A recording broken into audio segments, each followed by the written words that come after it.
केही मान्छेहरू कोकोरो मचाएर हिँडेका छन्, हल्ला खल्ला गरेर हिँडेका छन्। केहीलाई बडो पीर पनि परेछ त्यस कुरासँग। देश बर्बाद हुन लाग्यो, देश डुब्नै लाग्यो। कहाँ देख्नुभयो उहाँहरूले केपी ओलीले संविधान च्यात्यो, धुजै पार्यो, त्यो पनि भनेको सुन्यो। र उहाँहरूलाई साह्रै पीर परेछ। यस्तो देशै बर्बाद हुन लागेको बेला पनि केपी ओलीको अनुहार चाहिँ नि अँध्यारो छैन, मुस्कुराइराखेको छ, हाँसिराखेको छ। कस्तो मान्छे होला, देशै बर्बाद हुँदाखेरि पनि मुस्कुराइराखे। उहाँहरूले बर्बाद पार्न नपाएकोमा उहाँहरूको चिन्ता मात्रै हो। उहाँहरूले देश बर्बाद पार्न नपाउँदा मैले अनुहार अँध्यारो किन लगाउने? उहाँहरूले बर्बाद गर्न खोज्नु भएको थियो, बर्बाद गर्न दिइएन। बर्बाद पार्न पाउनु भएन, अँध्यारो मुख किन पार्ने? उहाँहरूलाई बडा चिन्ता लागेछ, दुःख लागेछ। केपी ओली मान्छे हँसाउँछ, मान्छे हँसाएर हिँड्छ, अनि के म मान्छे मार्दै, विधवा बनाउँदै, टुरा बनाउँदै, टुरी बनाउँदै दुनियाँलाई रुवाउँदै हिँड्नु त? मैले दुनियाँलाई रुवाउँदै हिँडु? हँसाउँदै हिँड्छ मान्छेलाई। म देशैको अनुहारमा मुस्कान ल्याउन चाहन्छु। म हाम्रा बालबालिकाको अनुहारमा मुस्कान ल्याउन चाहन्छु, हाम्रा किशोरहरूको किशोरीहरूको अनुहारमा मुस्कान ल्याउन चाहन्छु, हाम्रा युवाहरूको अनुहारमा मुस्कान ल्याउन चाहन्छु, हाम्रा बा आमाहरूका अनुहारमा मुस्कान ल्याउन चाहन्छु। अनि मजदुर किसानहरूका अनुहारमा। त्यसै कारण हामी थुप्रै कामहरू गरिरहेका छौँ गरिबका लागि, जनताका लागि। सडकमा बालबालिकाहरू रहनु हुँदैन अभिभावक विहीन भएर, उनीहरूका आँखामा आँसु हुनु हुँदैन, उनीहरूका चेहरामा मुस्कान हुनुपर्दछ। सरकारले अभिभावकको काम गर्नुपर्दछ भनेर मैले भनेको छु, र त्यो काम हामी गरि पनि रहेका छौँ। अनि विभत्स क्रियाकलाप, विभत्स दृश्य हेरेर दुनियाँ रुवाएर, रुवाउने पनि एक किसिमले हो र। कसैको घोडा खोस्या छ, कसैको गाडी खोस्या छ, कसैको खेत खोस्या छ, कसैको घर खोस्या छ, कसैको पैसा खोस्या छ। रुवाउने पनि तरिका एउटा मात्रै हो र भने। मारेर पनि रुवाएको छ, कुटेर पनि रुवाएको छ, लुटेर पनि रुवाएको छ। अनि मैले हँसाएँ भनेर पिर परेको छ। मान्छे हाँसे अरे, जक्करै रहेछ, जक्करै हँसारै खतम पारेको छ। नेपाली जनता हाँसेकोमा किन पिर पर्या होला भनेर अचम्म लाग्यो। नेपाली जनता खुसी भए हाँसे, किन पिर पर्ने? रुवाउन खोजेका थियौ, सक्दैनौ, सकेनौ, रुवाउन दिने छैन।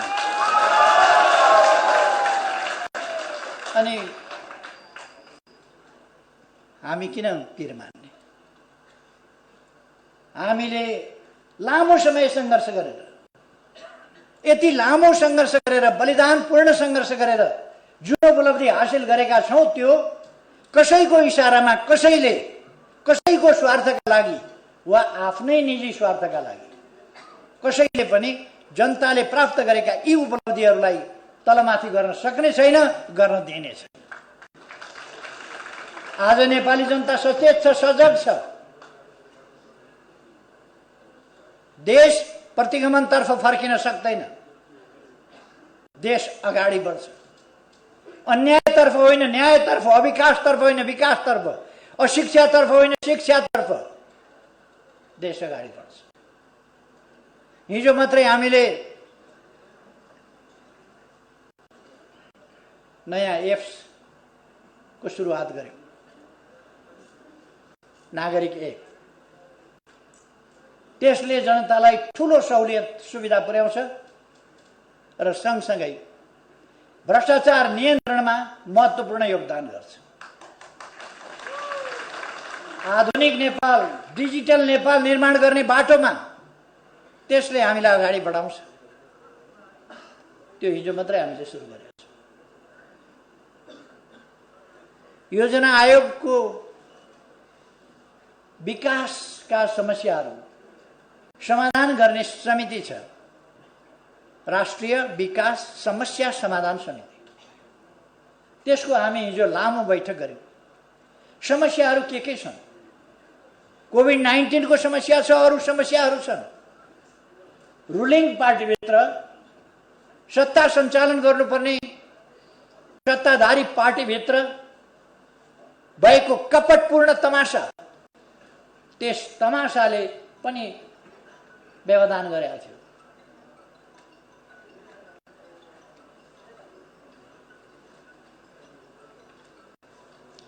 यस्तो गरेछ यो, यस्तो हुँदैन।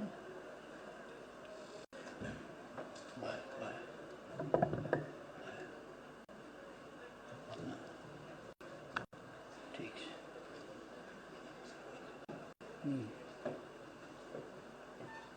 त्यसमा हामीले छलफल गर्यौँ। अब आगामी दिनमा हामी कसरी अगाडि बढ्छौँ? हाम्रो विकासको दर उच्च दरका साथ, तीव्र गतिका साथ विकास अगाडि बढिरहेको थियो। कोभिडले हामीलाई अलिकति पछाडि पार्यो, तर हामी माइनसमा गएनौँ।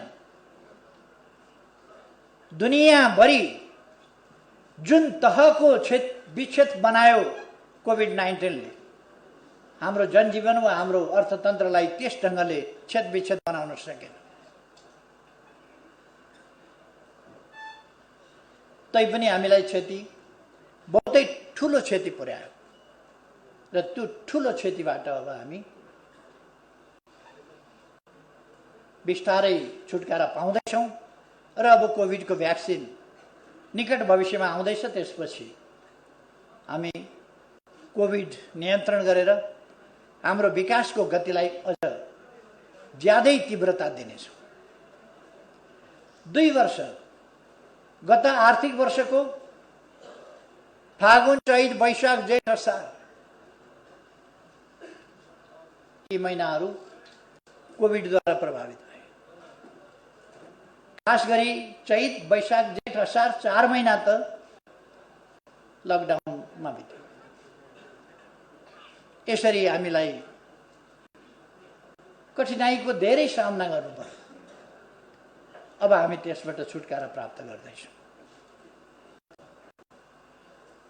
हाम्रा विकासका प्रयासहरू अहिले पनि थुप्रै विकासका कामहरू अगाडि बढेका छन्। थुप्रै,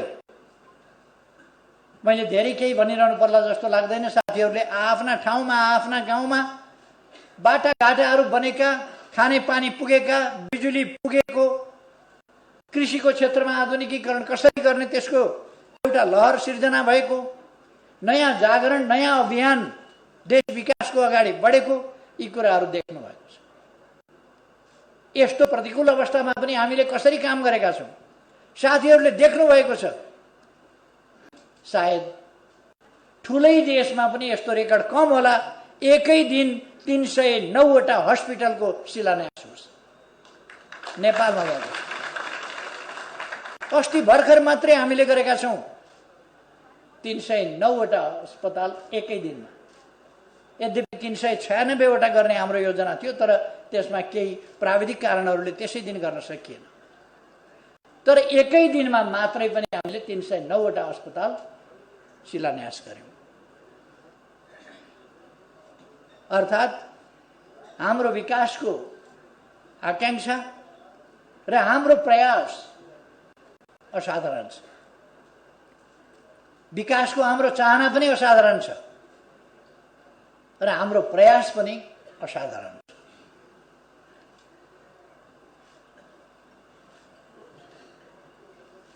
अहिले निर्वाचनमा जाँदा देश सङ्कटमा पर्यो भन्छ। अहिले नभए पनि त 1.5 वर्षपछि त निर्वाचन हुन्थ्यो भनेपछि 1.5 वर्षपछि त देश त सङ्कटमा पर्ने नै रहेछ। यी मान्छेहरूको परिभाषामा के भने निर्वाचन भनेको देश सङ्कटमा पर्नु रहेछ, अथवा निर्वाचन नगर्ने प्रणाली यिनलाई चाहिएको रहेछ। सत्ता कब्जा गर्ने, जनताको अभिमतमा नजाने, जनताको भोटमा नजाने, जनादेश नमान्ने, भन्दाखेरि जनादेश भन्ने, लोकतन्त्र नमान्ने, लोकतन्त्रको नाम जप्ने। तपाईहरुले सुन्नु होला, अदालतले यदि हामीले भनेको मानेन भने हामी जनताद्वारा फैसला गर्छौं, जनता नै सबैभन्दा।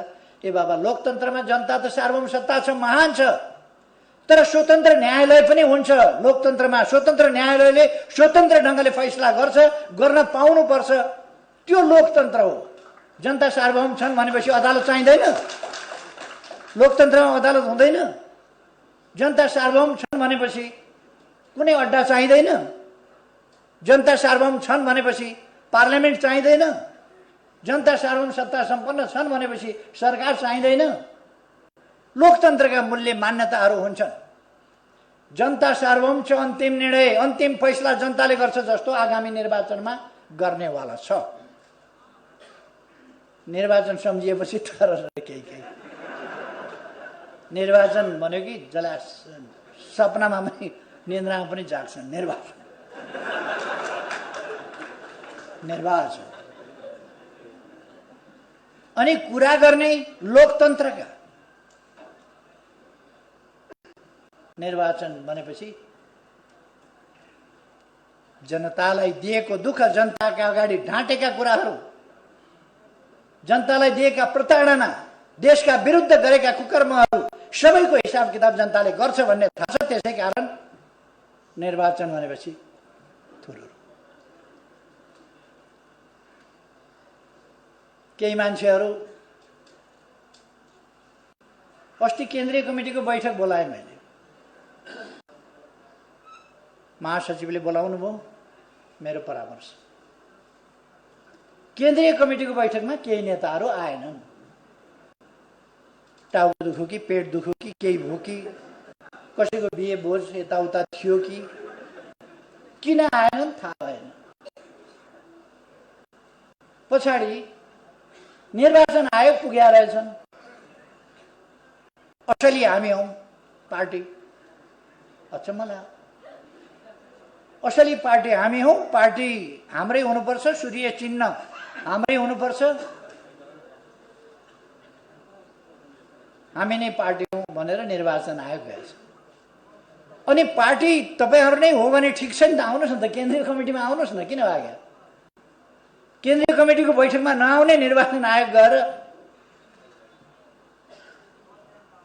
यो बर्माजियामा पनि यस्तो हुँदैन। असली पेडा पसल, असली बुढाको पेडा पसल भने जस्तो असली मै हुँ भन्ने त्यहाँ पनि हुँदैन। यति साह्रो छ। त्यो भन्दा हद नागेर बैठकमा नआएर, अध्यक्षलाई थाहा छैन, महासचिवलाई थाहा छैन, निर्वाचन आयोगमा गएर चुनाव घोषणा हुनु भयंकर अपराध हो। त्यसो भने सूर्य चिन्ह किन चाहियो त तपाईहरुलाई? तर सूर्य चिन्ह चाहिँ दाबी गर्न जानुभएछ। सूर्य चिन्ह दाबी गर्न जाने मान्छेको जो एकपल्ट पनि सूर्य चिन्हबाट चुनाव लडेको छैन, उसले सूर्य चिन्ह त मेरो हो भन्नु। एकपल्ट पनि सूर्य चिन्हबाट लडेको छैन। अनि सूर्य चिन्ह हाम्रो हो भनेर हामी दर्ता गरेदेखि अहिलेसम्म त्यसै चिन्हबाट चुनाव लडेका छौं। त्यो हाम्रो पार्टीको चिन्ह हो। प्रचण्ड र मेरो बीचमा 74 साल असोज 14 गते सहमति भएको थियो, चुनाव सँगै लडौं, एउटै चिन्ह सूर्य चिन्हबाट चुनाव लडौं। 14 गते सहमति भएको थियो, 16 गते उहाँले सहमति तोड्नुभयो। सहमति नतोडेको भए एकपल्ट कमसेकम उहाँले सूर्य चिन्ह लिएर लडेको हुन्थ्यो। सूर्य चिन्ह भएका मतदाताले अन्तै भोट हालेर उहाँलाई जिताइदिनु पर्यो, तर उहाँले सूर्य चिन्ह लिनु भएन। अहिले उहाँलाई सूर्य चिन्ह चाहिएछ। सूर्य चिन्ह चाहिन्छ भने बैठकमा आउने गर्नुहोस्। बैठकमा आउनु, सूर्य चिन्ह चाहिन्छ भने। अर्को, उहाँहरू निर्वाचन हुनु हुँदैन, पुरानै संसद पुनर्स्थापना हुनुपर्छ भनेर अदालत जानुभएछ। उहाँहरूसँग कुनै तर्क रहन्छ, कुनै तर्क छैन। झुट, बेइमानी, फरेबीको सहारा लिएर उहाँहरू त्यहाँ बोल्न जानुहुन्छ। फलानु फलानु फलानु फलानु फलानु न्यायाधीश प्रधानमन्त्री कहाँ भेट्न गए, यति बजेदेखि यति बजेसम्म। यो भन्दा झुट, यो भन्दा बढी ठुलो बेइमानी के हुन्छ? न्याय प्रणालीमाथिको विश्वास जनताको हटाउनका लागि, न्याय प्रणालीमाथिको यो गम्भीर प्रहार, यो भन्दा घिनलाग्दो कुरा के हुन्छ? उहाँहरू यस कुरालाई प्रमाणित गरेर देखाउन सक्नुहुन्छ? ती नाम गरेका न्यायाधीशजीहरूलाई मैले सायद कहिले भेटेको पनि छैन। यसपल्ट मात्रै होइन, कहिले पनि सायद भेटेको छैन। मैले निर्णय नै गर्दाखेरि पनि सपना प्रधान महिलालाई उहिले भेटेको थिएँ। मैले प्रधान के अरे सर्वोच्चको न्यायाधीश हुनभन्दा अगाडि वकिल भएका बेला भेटेका थिएँ, देखेका थिएँ कुनै कार्यक्रममा। व्यक्तिगत भेटघाट भएको छैन कहिले पनि, कार्यक्रममा देखेको हो। यस्तै कार्यक्रम अरू न्यायाधीशहरूको नाम लिएको उहाँलाई मैले देखेको पनि छैन, सायद चिनेको पनि छैन। अनि यति बजे आएको भनेर एउटा पत्रिका जो झुट बोल्ने कर्तव्यको ठेक्का लिएर बसिरहेको छ, हिजो सर्वोच्च अदालतले खण्डन गरिसक्यो। त्यसमाथि फेरि आज पनि के न्यायाधीशले प्रधानमन्त्रीलाई भेटेकै हो भन्ने प्रश्न चिन्ह राखेर आज पनि समाचार छाप्छ। लाज पनि लाग्नुपर्ने हो। लोकतान्त्रिक संस्थाहरूमाथि को हमला,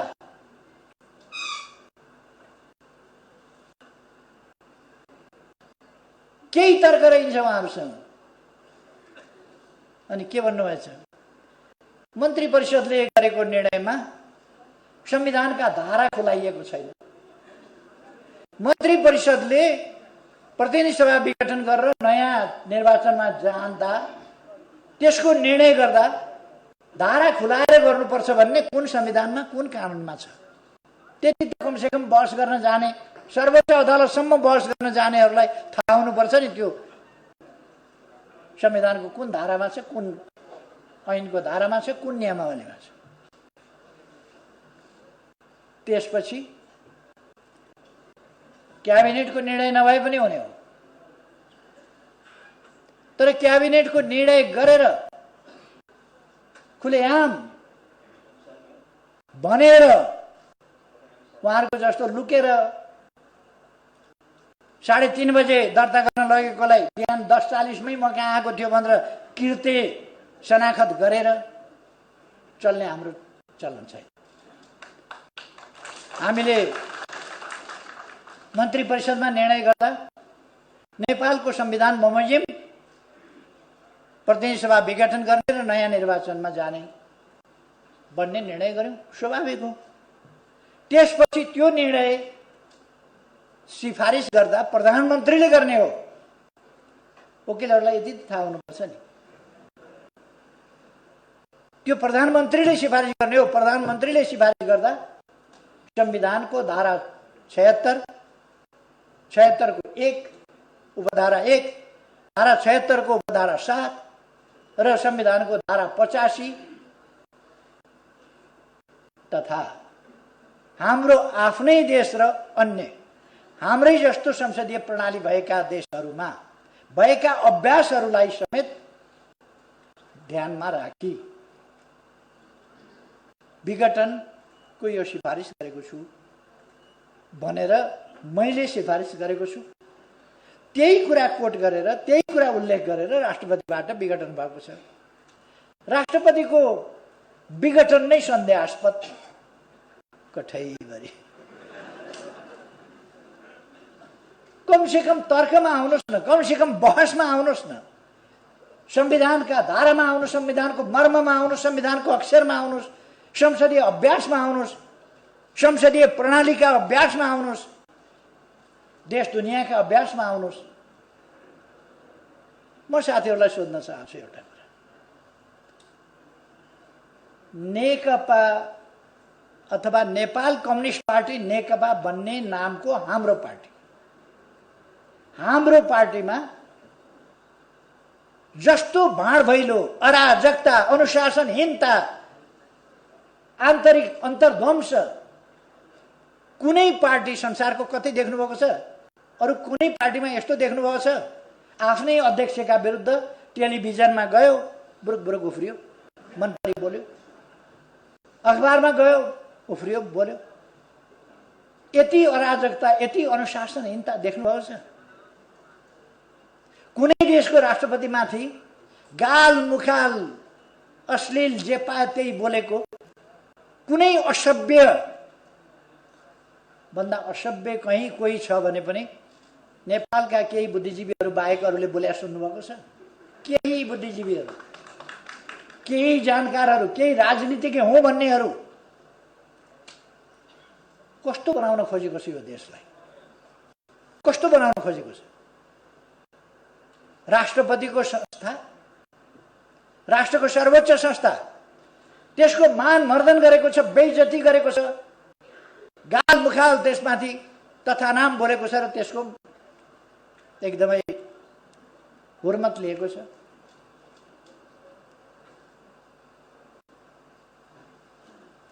शक्ति पृथकीकरणको सिद्धान्त अनुसार न्यायालय, स्वतन्त्र न्यायालय, सम्मानित सर्वोच्च अदालतको हुर्मत लिएको छ। अहिलेको संविधानले संवैधानिक इजलासको व्यवस्था गरेको छ र संवैधानिक प्रश्न आयो भने संवैधानिक इजलासबाट हुन्छ। हिजोसम्म 2-3 दिन बहस अर्कै इजलासमा, बृहत इजलासमा, फुल बेन्चमा लानुपर्छ, यहाँ संवैधानिक इजलासमा पाइँदैन। संविधान संशोधन गर्नु पर्यो नि त पहिले। अनावश्यक ढङ्गको झमेला। निर्वाचन आयोगमा गएर मलाई अचम्म लागेको थियो, केन्द्रीय कमिटीमा बैठकमा आएनन् नेताहरू, कहाँ गए भनेर माइती घर मण्डलमा देखियो यहाँ छौँ भनेको। म माइती घर मण्डलमा पुगेँ, छैनन् फेरि साथीहरू, कहाँ हराए? निर्वाचन आयोगमा पुगेछन्। निर्वाचनको काम अगाडि नबढाउनु, निर्वाचन रोक्नु, निर्वाचनको कुनै प्रक्रिया अगाडि नबढाउनु, तयारी नगर्नु भनेर। यो भन्दा गैर राजनीतिक, अराजनीतिक, गैर कानुनी, हस्तक्षेपकारी, अमर्यादित क्रियाकलाप के हुन्छ? निर्वाचन आयोगलाई आफ्नो काम गर्न नदिने, यो पनि तपाईँ हामीले देख्यौँ। त्यहाँ पनि टाँसेकै थिए, हामी यहाँ छौँ।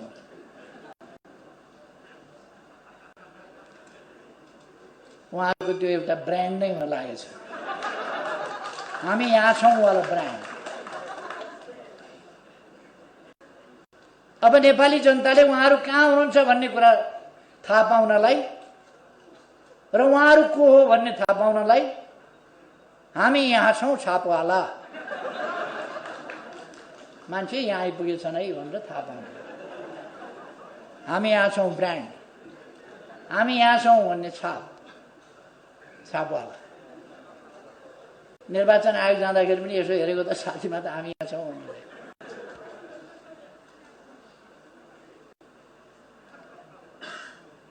खैर,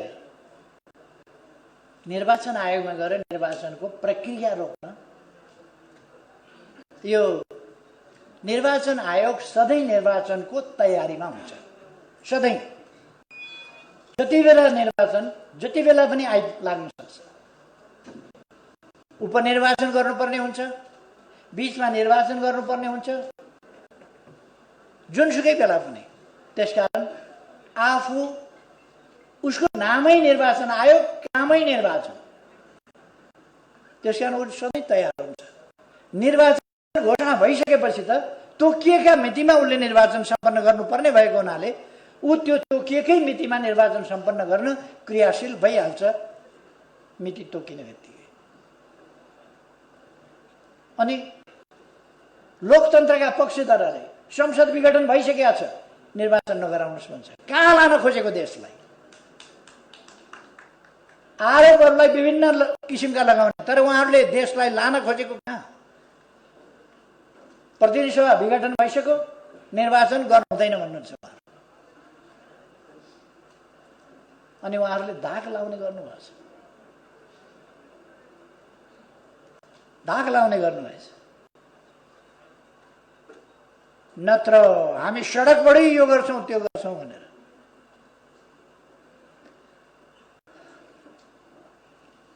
नेपाली जनतामा सचेतनता आइसकेको अहिले पनि उहाँहरूले थाहा नपाउनु भनेको उहाँहरू कति स्लो मान्छे हो। पार्टी छोड्नु हुँदैन भन्ने पनि थाहा नपाउने स्लो, निर्वाचन हुन्छ भन्ने पनि थाहा नपाउने स्लो, कति स्लो। तर एउटा कुरा उहाँहरूले थाहा पाउनु भएको छ है, निर्वाचन भयो भने हालत के हुन्छ आफ्नो त्यसै थाहा पाउनु।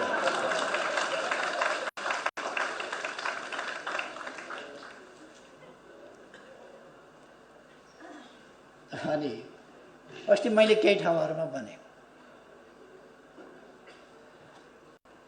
उहाँहरूले केपी ओलीलाई अध्यक्षबाट निकाल्दिउँ, हटाइदिउँ, पार्टीबाटै निकाल्दिउँ भनेर के घोषणा गर्नु। अचम्म लाग्छ। प्रथम अध्यक्षलाई हिजो एकता हुँदाखेरि पनि कमसेकम ठुलो पार्टीको अध्यक्षलाई, एकता भएपछि पनि प्रथम अध्यक्षलाई,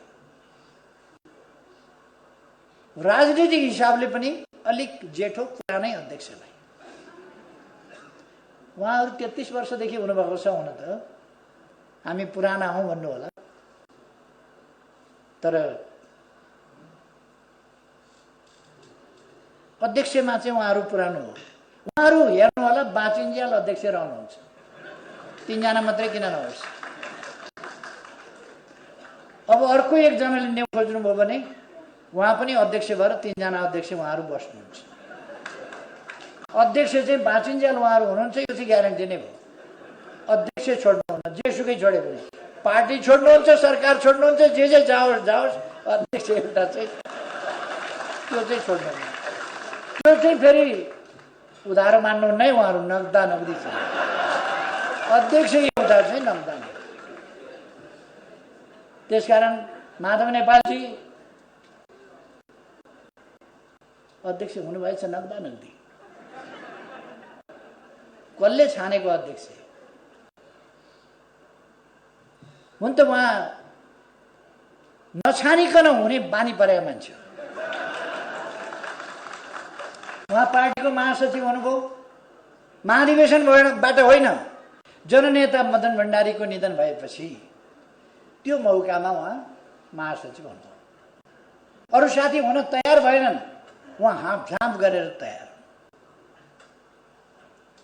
महाधिवेशनबाट छानिएको होइन। 2 ठाउँबाट चुनाव हार्नुभयो, उहाँ प्रधानमन्त्री हुनु।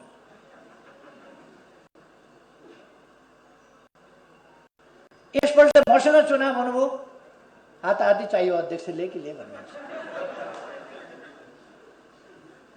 बरु चुनाव अगाडि नै मलाई भनेको भए म छोडिदिन्थेँ होला। 3-4 पल्ट छोडिदिएकै थिएँ, के हुन्थ्यो, फेरि छोडिदिन्थेँ होला। त्यस बेला उहाँले अलिक दम्म भयो, म प्रधानमन्त्री भइसकेँ, म 3 कार्यकाल पार्टी प्रमुख भएर चलाइसकेँ, जाल झेल षड्यन्त्र टिकडमले मान्छेहरूलाई काबुमा राखिसकेका छु, सबैलाई, कार्यकर्तालाई भन्ने उहाँलाई भ्रम पर्यो। त्यसकारण मसँग लड्न तयार हुनु। चुनाव हारेका दिनदेखि उहाँलाई अध्यक्ष चाहियो। फेरि चुनाव हारेका दिनदेखि अध्यक्ष चाहियो। एकजनाको मात्रै व्यवस्थापन भएर हुँदैन, हाम्रो पनि व्यवस्थापन हुनुपर्छ भनेर उहाँले व्यवस्थापनका कुरा सुरु। जे होस्, कोही कब्जा गर्ने नीतिका, कोही स्वस्थ बाटोबाट, सही बाटोबाट होइन, जसकाबाट छिरेर विभिन्न पदमा पुग्ने बानी परेका, कोही सल्लाहको रुख जस्तो। सबलाई लखेटी लखेटी खेदी खेदी जहाँ पुग्यो त्यहाँ भाड भैलो। मोहन वैद्य आफ्ना गुरु, आफूलाई राजनीतिमा ल्याउने गुरुलाई लखेटेर पार्टीको हाँस बनाइदिए। मोहन वैद्य एकपल्ट डाक्टर बाबुराम भट्टराई प्रयोग गर्नुसम्म गरे। उनलाई त्यति बेला डा लेखेको एउटा मान्छे चाहिएको थियो। डा पनि खास ठाउँको डा, खुब प्रयोग गरे। पछि बिचरा डा नसा। अहिले त धोती कुर्ता लाएर हुनुहुन्छ डाक्टर साहब।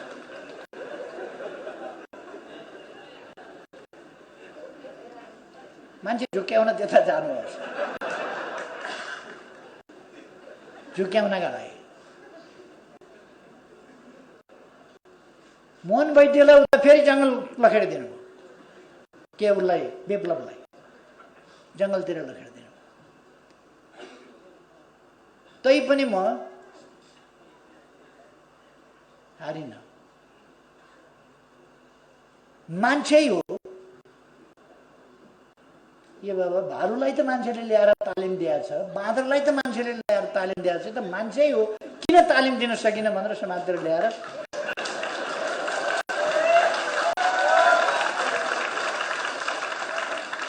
गाउँका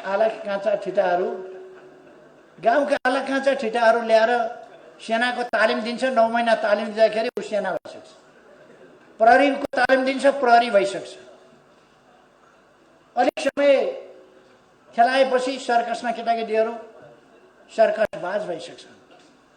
अलिक समय तालिम दिएपछि खेलाडी भइसक्छन्। अलिक समय वाद्यवादन सिकायो भने बजाउन राम्रै जान्ने भइसक्छन्। यो कम्युनिस्ट तालमा हिँड्नलाई 3 वर्ष सिकाएँ मैले, तालिम दिएँ।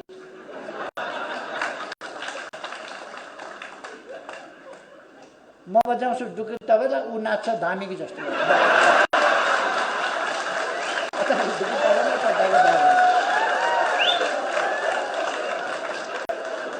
अब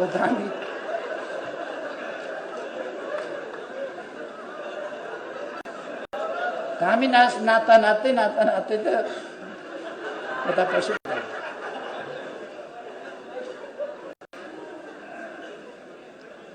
खैर, मलाई अझै पनि आश छ उहाँहरू अब परिस्थितिको आकलन भइसक्यो होला। अब आउनुहोस्, बुझिसक्नु होला नि। अब त आउनुहोस्, अब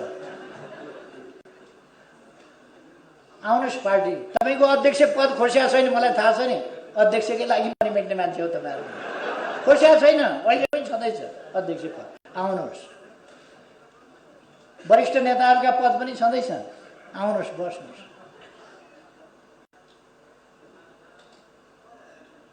उहाँहरू रन्थनिएर कुद्नु भएको छ, कहाँ कुद्नु भएको छ, कहाँ कुद्नु भएको छ।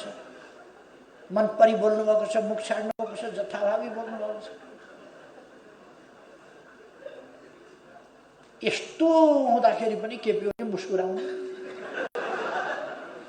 के भयो? चुनाव हुँदैछ,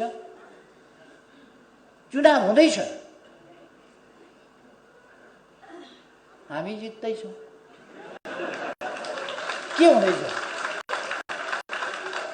चुनाव भनेकै त्यही हो, कसैले जित्ने कसैले हार्ने। आउनुहोस्, पार्टीमा आउनुहोस्। पार्टीमा आउनु भने चुनावमा आउनुहोस्, अरू केही भयो छैन। त प्रदेश नम्बर 1 का साथीहरूसँग म भन्न चाहन्छु, नाम 1 नम्बर भएपछि काम कति नम्बरको हुनु पर्यो? नाम चाहिँ 1 नम्बर, काम चाहिँ 7 नम्बर। 1 नम्बर नाम राखेपछि प्रदेश नम्बर 1 ले त नाम फेर्नै मानेको छैन। 1 नम्बर हामी छौँ, 1 नम्बर भन्छ। यो चुनावमा देखाउनु पर्यो हामी 1 नम्बरै हौँ भनेर। देखाउनु पर्यो हाम्रो साथीहरूले 1 नम्बरै हौँ भनेर देखाउनु पर्यो। त्यहाँ विशुद्ध खालका तत्त्वहरू, गलत खालका तत्त्वहरू, धोकेबाज तत्त्वहरू त्यस्ता तत्त्वहरूलाई सबक सिकाउने बेला यही हो। देशप्रति बेइमानी गर्नेहरूलाई जनताले सबक सिकाउने बेला यही हो। वामपन्थी आन्दोलनप्रति बेइमानी गर्नेहरूलाई वामपन्थीहरूले सबक सिकाउनु पर्ने बेला यही हो। त्यसकारण म साथीहरूलाई भन्न चाहन्छु, तपाईहरू धनुबाट छुटेका बाण जस्तो गतिशील हुनुपर्दछ। अत्यन्त तीव्र गतिका साथ आफ्नो लक्ष्य भेदन गर्ने त्यो सामर्थ्य बोकेका गतिशील हुनुपर्छ। म खास गरी हाम्रा युवाहरूलाई, नयाँ पंक्तिका भाइ बहिनीहरूलाई भन्न चाहन्छु, तपाईहरू कि मनमा एउटा कुरा बाहिर अर्को कुरो राख्ने यस्ता तत्त्वहरूको भ्रममा कतै नपरे आन्दोलनको रक्षा गर्ने, लोकतन्त्रको रक्षा गर्ने, लोकतन्त्रलाई साँचो अर्थमा कार्यान्वयन गर्दै अगाडि बढाउने काम र विकासलाई, भोलि देशको विकासलाई सुनिश्चित गर्ने काममा तपाईहरू लाग्नु पर्यो, अगाडि बढ्नु पर्यो। म तपाईहरूलाई आग्रह गर्न चाहन्छु।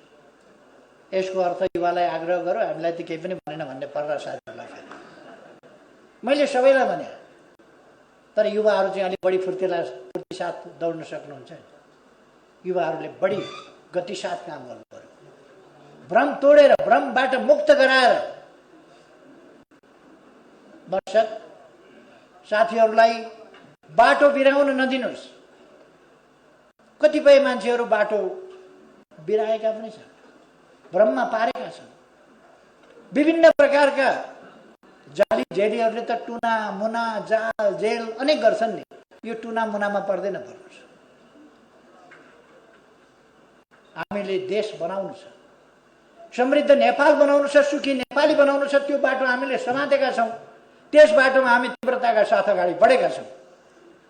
यसलाई थप गति यस निर्वाचनले दिनुपर्दछ।